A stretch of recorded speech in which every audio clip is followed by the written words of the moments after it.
It's been a while since we did a video of parts full of carts just for simple jobs.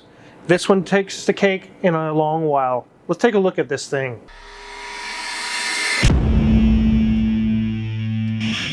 That was a lot shorter intro. You guys probably noticed Business Wizard's gone to work and did some changes to update the intro. Let us know in the comments what you guys think about it. A while back we did a video of dueling Jaguars. We had a 1988 black XJS and we had Eurasian Bob's 91 XJS. And I told you guys in that video we would do a recap or kind of an update when we get to doing work on them. So that's what this video is going to be. We're going to do some updates on that previous video and show you how these cars are beautiful, but they are definitely a labor of love. In the previous video, we had the 1988 XJS, which was black in color. We were going to be doing a lot of work to it and doing some things to it, but after we got done with that video, we did some deeper inspections and found that that owner of the vehicle had just purchased that car, kind of sight unseen. Actually showed up and met the seller halfway, 2 or 3 states away, I'm not sure how far it was. Bought the car, got it home, brought it to Omega hoping to get some services done, and it turned out really bad. There was major rust in the floor pans where you could put your hand into the interior from underneath the car. There was lots of leaks going on, lots of suspension issues. There were a lot of serious problems going on with that car that were going to cost thousands to fix. So we didn't get to go very far on that car. We did an oil change and the customer said, no offense to you guys at Omega, but I'm just going to come get my car because I need to work this out with the seller. I don't know if I'm going to take legal action. I don't know if I'm going to work up the money and get this fixed. He says, I don't know what I'm going to do yet. So that's what happened to the black 1988 XJS. It is currently at the owner's house and they're deciding what in the world are they going to do. Mrs. Wizard and I have been through that many times where we've gone to look at a car, they meet them halfway or maybe they're pulling it on a trailer. What do you do in that situation? One of the first things definitely to do, especially if they brought it on a trailer, is don't allow them to take it off the trailer yet. Because it's currently at a good height where you don't have to crawl on the ground and look underneath. Then you get a handy-dandy telescopic mirror like this one, which is on our Amazon affiliates page for sale in the link below in the description. And you can kind of get a flashlight and get under the car and start looking for leaks and start negotiating. You can look at the rear of the transmission, the oil pan, suspension, exhaust, look for any kind of damage and especially rust. Look at the floor pans, frame, or whatever else is underneath that car. Then, if you find everything to be acceptable, then you can take it off the trailer, go for a road test, check it out, and do all those things. And like I've mentioned in previous videos where I give tips on buying cars, you definitely don't want to leave and hand over any cash before you see a good, clear title. You remember the mantra I have, guys, no title, no deal, no exceptions. Back to this car. This is the 91 XJS that Eurasian Bob has, and it has just a small leak from the valve covers. That's all that was wrong. It only has roughly 27,000 miles on it. It's actually for sale. You can click the link below and go to Eurasian Bob's site. If you have any questions, you want to contact him about it. But this one it's really in immaculate shape. It's like brand new. We're just taking care of a valve cover gasket leak. Today I'm going to show you though, these cars are amazing. They're beautiful. And if you're going to buy one, you should try to find one that's in condition like Eurasian Bob is trying to sell here that doesn't need a whole lot. And the few things it does need, Eurasian Bob is taking care of that while it's here. Now you don't want to buy one that's kind of like this picture here. You can find them used sometimes. They're actually getting hard to find. But when you do find them, you can find them for $3, $4, $5, maybe as much as $10,000 for one that needs a lot of work. But the reason why it needs a lot of work is because it's had deferred maintenance. Now let's visit that word, deferred. What does that mean? That means you get to get caught up on the maintenance now. It's been deferred to you. You are going to have to foot the bill to get everything caught up. All the seals, all the gaskets, the tune-ups, leaks, radiator, who knows what else it could need is all now going to be your problem. I've had a few people really love these cars, they really want one, and they find one that's basically a basket case, and they're like, I had to sell it. It was a nightmare. These cars are awesome, but if they haven't been taken care of and they've been neglected, they are not awesome. This one is awesome. Now I'm going to open the bonnet. Since it's an English car, we're going to call it a bonnet today. I want to show you how much we had to go through just to change out two $20 gaskets. Nothing else was wrong with the engine. Nothing else was wrong. But the amount of teardown we had to do just to get to the gaskets. These are not fun to work on if they need major extensive work. So without further ado, let's take a look. Here's our 5.3 liter V12 engine. And there's hoses and wires and hoses and wires. And I can just keep going and going. Get very annoying to you guys because there's so many. You have to keep track of all these, remember where they all went. And as you can see, the valve covers have been removed. These have really long, skinny camshafts, one for each side. It's a single overhead cam, but this is a long engine. 6 cylinders on each side. And these little gaskets, they're actually kind of a metal gasket with a coating on them, or leaking down the side of the cylinder head and down the block. Back in the day when these were new, there was a labor time or a certain amount of time it would take to get down to the valve covers and take them off. We ignore that today. Any shop that works on these doesn't even open the labor manual. We throw it out the window. We're not even interested in looking at it. The reason why is because back in the day when all the hoses and wires were smooth and supple and they were able to be flexed without being broken, you could dial it up to level 10 and really get in there and get the work done. Zipping and power tools and all. You can't do that today.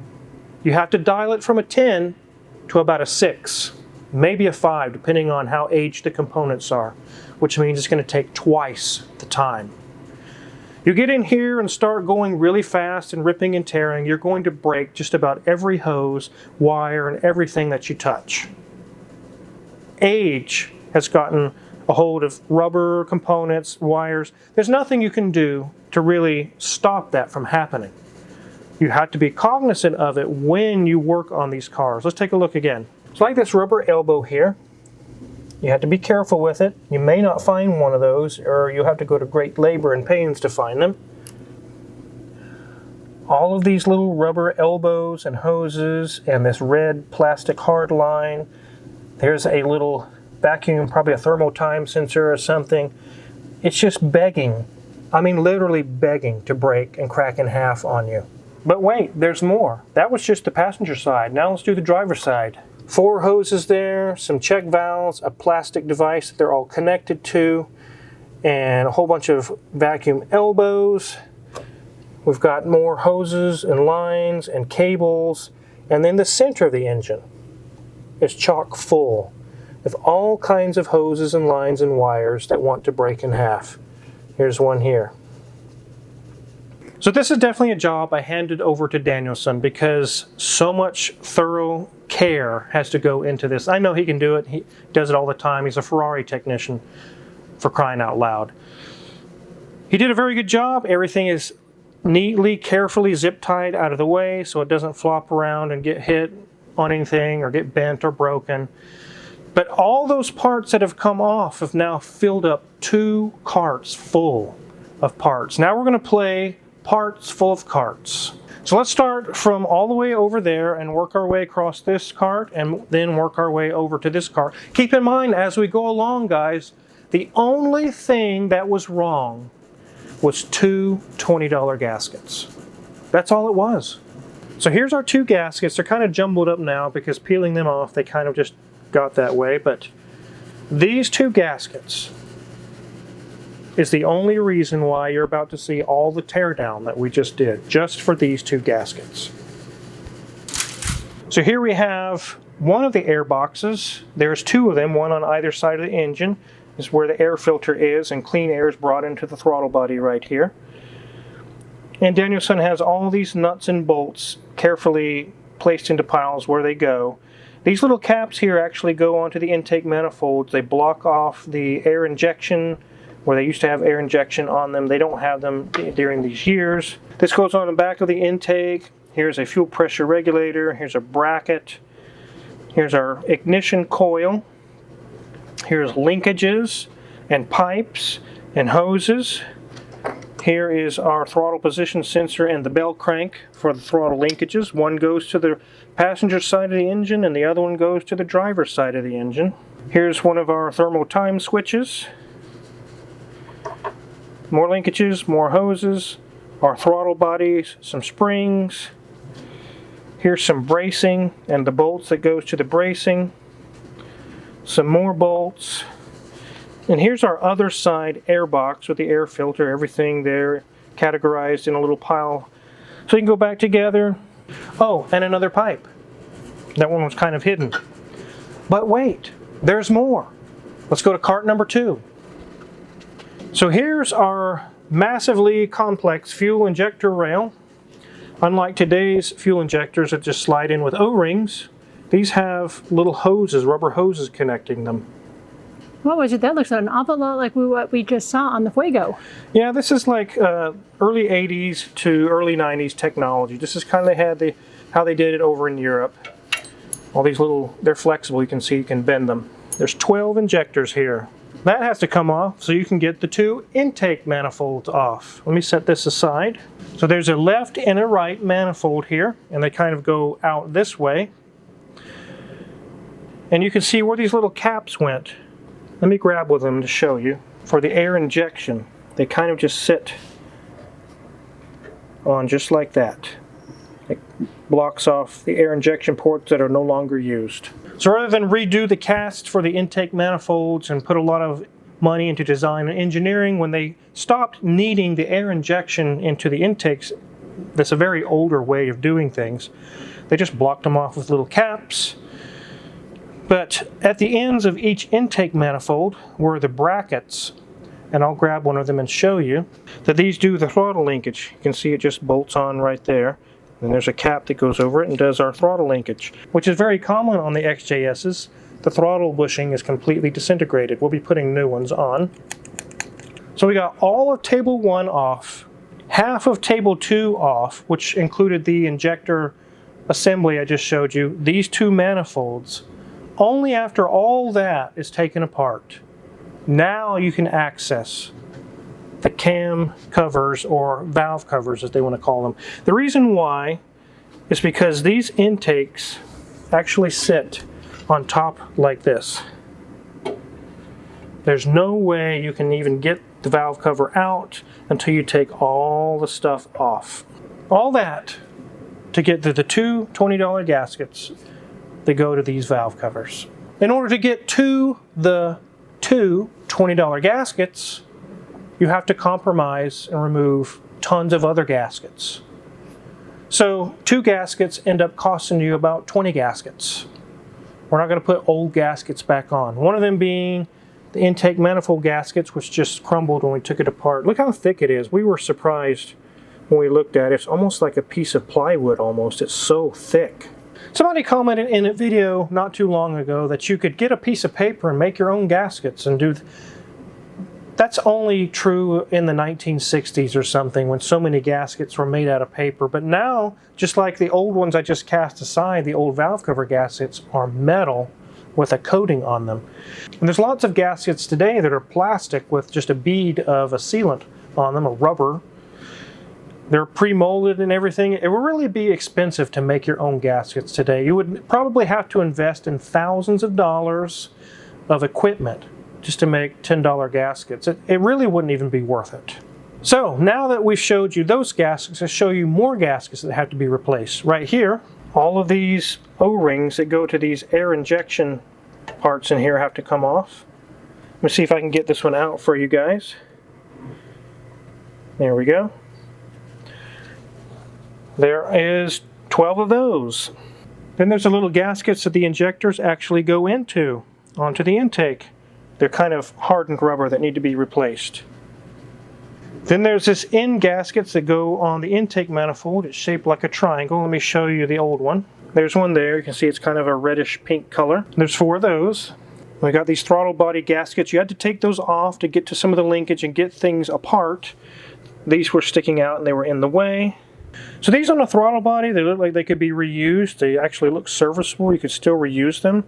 But why would you do that? You know, as sure as the day is long, as soon as you go put it back together, it would have a vacuum leak. And you would smoke test it and find out, now that we separated that gasket, it's kind of deformed now and it's not sealing properly. Oh no, we have to tear it all back down again. We have it this far, we're going to put all new gaskets so that we put it back together once. It doesn't have to come back apart again. Now, there's a couple more things in the engine bay. At the back of the cylinder head, there's a rubber plug, kind of a cam plug, right here. And you can hear it's hard as a rock. And now that's been disturbed, it may start leaking. So we're going to replace those as well. Now, it's easy to think on some engines and modern engines, if you do a big tear down while you're there, do timing chain, do a timing belt, do water pump. Luckily, that's not necessary on these. This has timing chains. It really doesn't need a lot of service. And the water pump itself is just ran off of a normal V-belt. Let's take a look at those. So there's our timing chains. We did take a look down in there. The guides look fine. Everything looks good. There's no reason to do a big tear down there. And here's our water pump, kind of wiggling the light on there, driven by a V-belt. So no reason to replace that. If it does need replaced, it's very easy to get to. And this is another one of those jobs that you get it halfway parked. There's a lot of while you're there checks or services that you should do. One of those is spark plugs and the ignition system, because if those go bad, if something goes wrong with those, it is equally the same teardown to do all of it all over again. Because when all of those parts I just showed you on those parts carts are installed, you really can't get to a lot of this stuff. So we're definitely replacing all the plugs. This is really strange on these. You would think the spark plugs are out by the exhaust manifold, just like on any other American V8, but they're not. So here where the exhaust manifold is, you would say, well, that's where the spark plugs is, dummy. No, they're not. They're on the inside, underneath the intake. They're on the intake side of the cylinder head. 6 in a row. And in the center of the engine, which is really strange, I've not seen very many engines do this. Not in the back, not in the front, but in the middle of the engine, in the V of the engine. Here's our 12-cylinder distributor. They're even numbered on the cap to each cylinder. But it's kind of strange how it's in the middle of the engine. Everything is right here in the middle. We will take the cap off and inspect the rotor. One thing that me and Eurasian Bob talked about is there's a lot of parts out there today that are Chinese knockoff parts. It's really hard to find genuine parts from the old days. If the cap, the rotor, and everything looks good with only 27,000 miles on it, we will probably leave that alone, especially the wires. But we will do the spark plugs while it's here.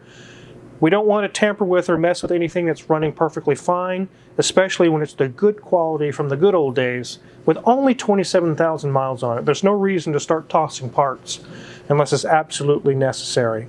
So I promised you guys an update video on the previous video we did between the two dueling Jag XJS's, and this is the update to that. Now you know what happened to the black one, and now you know what's happening, what we found on the white one.